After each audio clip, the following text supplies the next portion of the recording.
All right, everybody, let's get down to some actual genetics theory. I've divided this PowerPoint into two sections because, as you probably already know, and as we covered in the last video, DNA is the core of genetics. And so to understand genetics, you really have to understand DNA. And I know that you guys would have covered DNA in year 10, and you've certainly heard a lot about it, but we really need to clear up all the uncertainty and get into a lot more detail than you would have done in previous years. So let's get into the DNA molecule. Oh, and as I say, I've divided this into two parts, part A and B. This is because there's so much information and I don't want to crowd it all into a single video. I'm dividing it up into the basics and then to some more extra information, which is essential, but not strictly about the DNA molecule. All right, so before we get into this, if you are not confident with your chemistry, and specifically your biochemistry, then you really do need to review the lesson that we did on biochemistry last year, Unit 1, Topic 1. If you haven't done that, then you're probably going to find fairly quickly that the information in this lesson is going to go over your head, and you can't afford to do that. Let me state what I said in the last video. This is probably the most complicated of all the topics in our 2 years of the course. And if you don't get the chemistry of DNA, then you're really going to have a lot of trouble. I know it's boring and I know it's time consuming to go backwards, but I really recommend that unless you're confident with your chemistry, you need to review that first. All right, so let's assume that your biochemistry is doing well, and let's go back to our original question. What is genetics about? Genetics is about how inheritance happens, and for a long time, for most of human history, that was pretty much a mystery. In recent times, the question has taken on something of a computer flavor. The question is, instead of how do the traits or the features of parents get into their offspring, the question becomes, how does the information move from parents to offspring? How does information travel from one generation to the next? And that's everything about genetics is, first of all, answering that question and then using that information to make changes in the biological world. Well, you already know the very basic answer, and that is that inheritance is caused by DNA. That is the molecule of inheritance. It's the molecule which has the information in a coded form to pass on from one generation to the next. But in the introductory video, which I mentioned DNA being a code, and that the code in itself doesn't do anything. I used the analogy of a recipe book. The recipe book on its own does not make a cake. The ingredients themselves don't make a cake. You need the information being used by some machine. I use that very loosely. In the case of a cake, myself and the oven are the machines. But the recipe book is just providing the information that tells the machine what to do with the ingredients. Well, the recipe book, or the coded information, is the DNA. What the DNA does is tells the cell, which is the machine, to make the cake. In this case, it is proteins. And you will remember that proteins are long-chain polymers made of amino acid units. And the DNA specifically tells the cell where to put the amino acids so that they are in the right order to get this protein chain polymer, which is correctly spelt. Now, if I was to take all the letters out of our Pearson if I could somehow get all the A's and T, A, B, C, D, E, F, G, all the different letters out of our Pearson Year 12 textbook, and I could throw them all into a big pot and shake them around and pull them out one at a time, it would be a useless textbook. We would know nothing, because the information comes from having those letters in the right order. Well, that's exactly the same with a protein. The protein doesn't do its job properly in the body unless the amino acids are in the right order.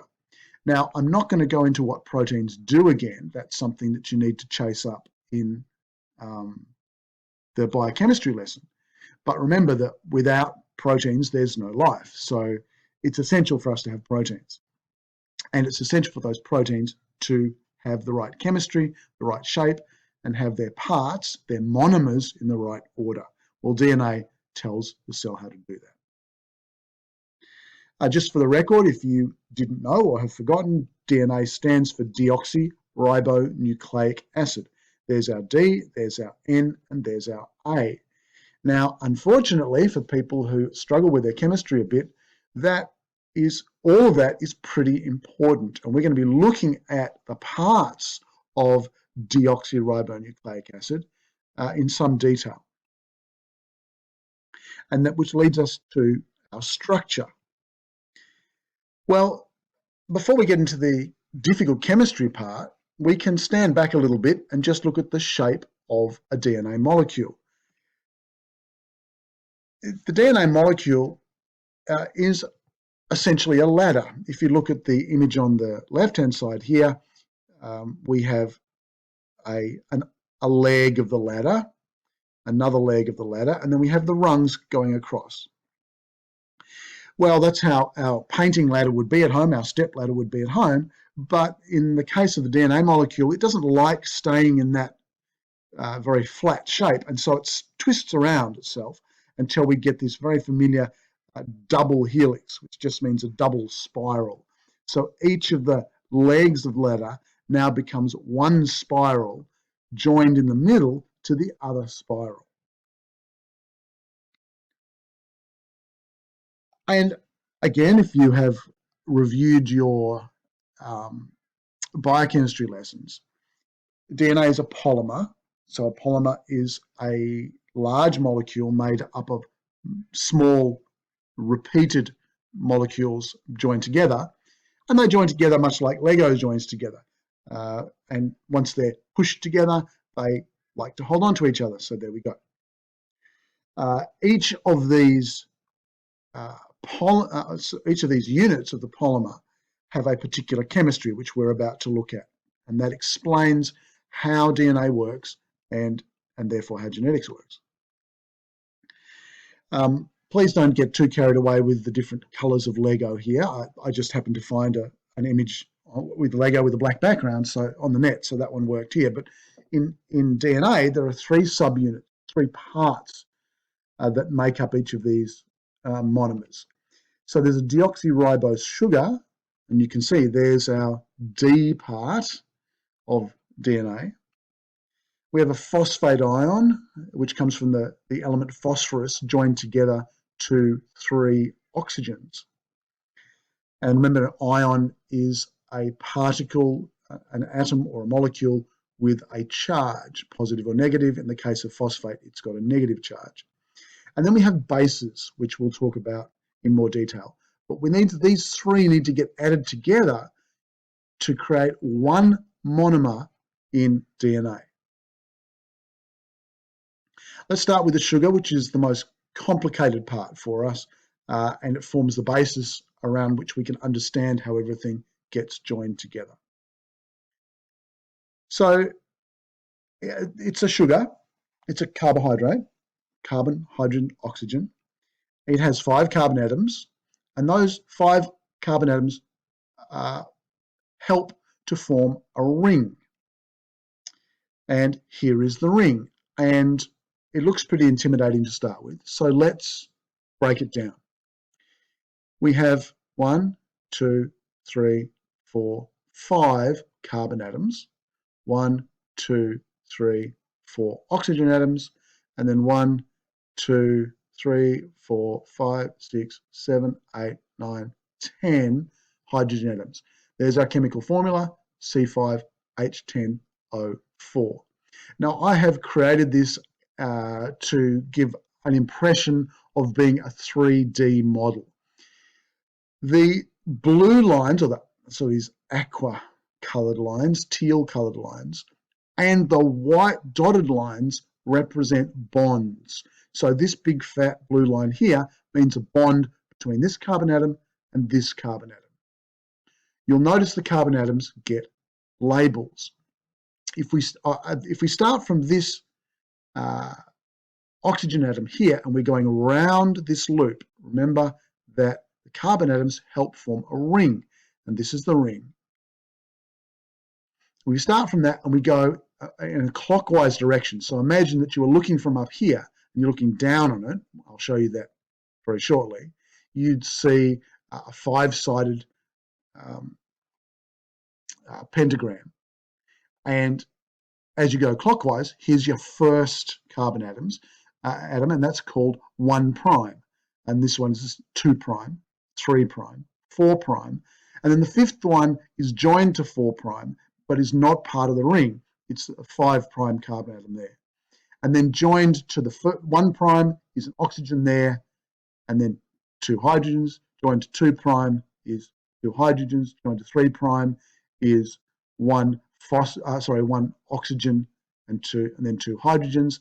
And then we've got this complicated one at 4', hydrogen bonded there, and then it's bonded up to here to a carbon, which is bonded to 2 hydrogens, an oxygen, and another oxygen. Remember, if you cast your mind back to your chemistry, that carbon is able to form 4 bonds with other atoms. And if you go around the ring, you'll see that all of the carbon atoms have 4 bonds. So that's our deoxyribose sugar. And remember that the teal lines and the white dotted lines represent bonds to other atoms. Now, I'm going to simplify this so we don't have all this clutter in the next slide.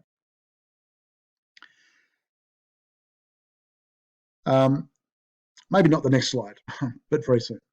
All right, the fifth carbon atom, or the 5', that's 5 apostrophe, is bonded to a phosphate ion. If you remember that in each of the monomers of DNA, there's 3 parts. There's a ribose sugar, deoxyribose sugar, a phosphate ion, and a base. All right, well, the 5' atom, which we have just seen, is bonded to a phosphate ion. The 3' carbon atom bonds to the phosphate from the previous sugar. So I'll show you shortly, but you can now imagine a ribose sugar is bonded to a phosphate, and then that one's bonded to the next ribose sugar, which has its own phosphate ion bonded to it, and on it goes. And because of this, it forms a backbone. Now that backbone, or that sequence of sugar, phosphate, sugar, phosphate, sugar, phosphate, is not symmetrical. It has a direction, and that direction is important. It influences how DNA reacts with other chemicals. So now we're looking at our deoxyribose sugar from above, like I was saying. And here is our oxygen atom, the red one, and there's our 1', 2', 3', and then 4' carbon with the 5' above it. And the 5' is attached to our phosphate ion group, so they're now bonded together, and this has some chemical bond capability, which then enables it to bond to the next ribose sugar, which would be over here. Our 3' carbon atom can bond to the previous phosphate, and our 1' is able to bond to the base, which is the one part that we haven't talked about yet, but I'm getting ahead of myself. All right, this phosphate sugar, or sugar phosphate sequence, becomes the backbone, and it holds DNA together. It's very stable. And there are some other bonds in DNA which are not as strong, and they give it some different properties. All right, so here's our sugar phosphate backbone. There is our carbon ring. There's our little oxygen atom at one end, and here's our 5' carbon atom bonded to phosphate, which is bonded to the 3' of the next carbon. Phosphate there, bonded to 3', and so on. And so we have this sequence of sugar, phosphate, sugar, phosphate, sugar, phosphate, sugar, phosphate, all the way through. All right, well, we've dealt with the sides of the ladder, but we haven't dealt with the rungs of the ladder. And the rungs of the ladder are a different subunit, molecular subunit, and they are called the bases. There are 4 bases. There's adenine, which we abbreviate to A. There's thymine, which we abbreviate to T. And notice that this is a 5-molecule ring, and this is a 6-molecule ring. So they are different chemical constructions and different chemical shapes. Then there's guanine, which is G, another 5 carbon, and cytosine, another 6 carbon. All right, so there are our bases.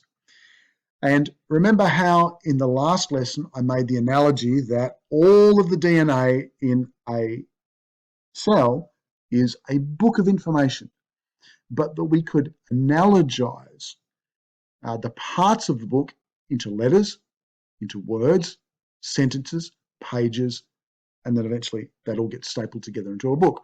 Well, A and T and C and G are the letters of the DNA alphabet. They're the smallest part of the code. All right, each base can bond with one other type of base, but only one other type of base.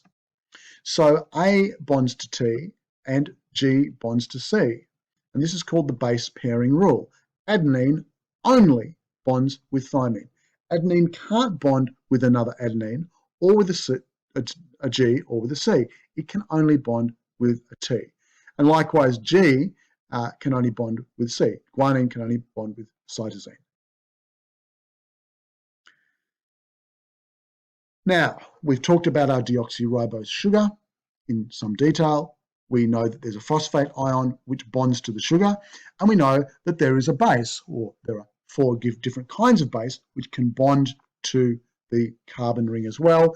And together, when you put all of those together, a sugar and a phosphate and a base, you get a new unit which is called a nucleotide. And here is a nucleotide. There's our central deoxyribose sugar. There's our phosphate ion ready to bond to the next sugar, and then off the 1' carbon atom there is a base sitting there. In this case it's adenine, but it could be cytosine or guanine or thymine as well. All right, so that a nucleotide forms the monomer of the DNA polymer. So remember, a polymer is a chain of many units of the same kind all linked together. But to make the big molecule, make DNA, you need lots of those monomers joined together, and a nucleotide with its 3 subparts, one nucleotide is one monomer. Now they have to join together. Well, how do they do that? We already know how the backbone forms, but in the case of the bases, they also join together with other bases. Remember the base pairing rule, A joins with T and G joins with C. And that happens because on the base are hydrogen atoms, and hydrogen atoms have a slightly positive charge, which makes them attracted to slight negative charges on other molecules. And in this case, it makes them attracted to the negative charges on their complementary base. And this, because it's based on hydrogen atoms, is called hydrogen bonding. So here is our adenine base, and here is our thymine base, and the hydrogen atoms here are attracted to negative charges here on the thymine, and because of that, they hold hands, forms a bond, and now our bases have joined together. Now, hydrogen bonds are not as strong as those other bonds that we have looked at. And so the backbone, the sugar phosphate backbone, stays together because the bonds are much stronger. But these hydrogen bonds can be broken reasonably easy with a bit of help. And if you remember, there's only 3 answers in biology. They are helped by enzymes to break, but we will come back to that later. If those bonds get broken, then the DNA can do its important jobs. So let's have a look at how this works. Here is our sugar phosphate backbone, and there's another sugar phosphate backbone. There's the 3' end of the top backbone, and there's our 5' end, and it matches up with the other side of the ladder going in the opposite direction. So there's the 5' end there and the 3' end there. So remember how I said that the sugar phosphate and the sugar phosphate backbone has a direction? Well, this direction, you can see the 3' end there and the 5' end there, but down here it's the 3' end there and the 5' end there. But those two sides of the ladder are not joined together. So what they need are the bases in between to hold them together. And so now we're seeing the DNA shape.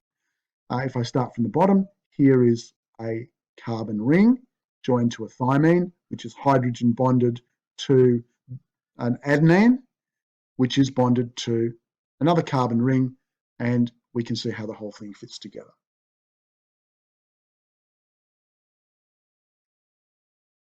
All right, well, we know that because of the base pairing rule, each DNA molecule has opposite strands, and those strands get a name. One is called the template strand, and one is called the complementary strand. And which is which, you don't really need to worry about. At the moment, they look, I mean, how would you know? That's not important, but there are two, and we can label them, and we'll come back to that later on. The important thing to note at this point is that if we can separate, if we can break these hydrogen bonds and separate the two strands, then now, let's say we're looking at this thymine can now bond to a different adenine base. And this thymine can bond to a different adenine base, and this adenine can bond to a new thymine, and this cytosine to a new guanine, and so on all the way down. So if we can split those hydrogen bonds, then a new fresh set of nucleotide bases can come in, and 2 new molecules can be formed. And I'll show you how that works. So we split them, again with the help of some enzymes, which we'll talk about later. And now new bases come in, and we now have 2 strands. So we started with 1 strand, and we now end up with 2 strands. Now, because of the way I have arranged this, and because I don't have the time or the skills at the moment to create a fancy animation, it looks like I'll go backwards here. It looks like that new strand formed in one moment, but it didn't. Actually, what happened was this thymine, this whole nucleotide base, so the phosphate plus the sugar plus the thymine, were floating around in the cytosol, in the solution of the cell. And they're floating around, and then they're attracted to have hydrogen bonding with the adenine here. And then this one is attracted to that adenine, and this adenine is attracted, this whole base here is attracted to this thymine. This whole nucleotide base is attracted to have a hydrogen bond between the A and the T there. And so each one's added separately, and then these links up here join to hold the backbone together. So again, one last time, you don't get this whole side just appearing out of nowhere. Each of the separate monomers comes and joins separately, one at a time, until the whole thing is complete. Well, that covers our introduction to the DNA structure. The next lesson, the next video lesson, is going to be completing talking about how other parts, other structures in the cell, other molecules in the cell relate to DNA.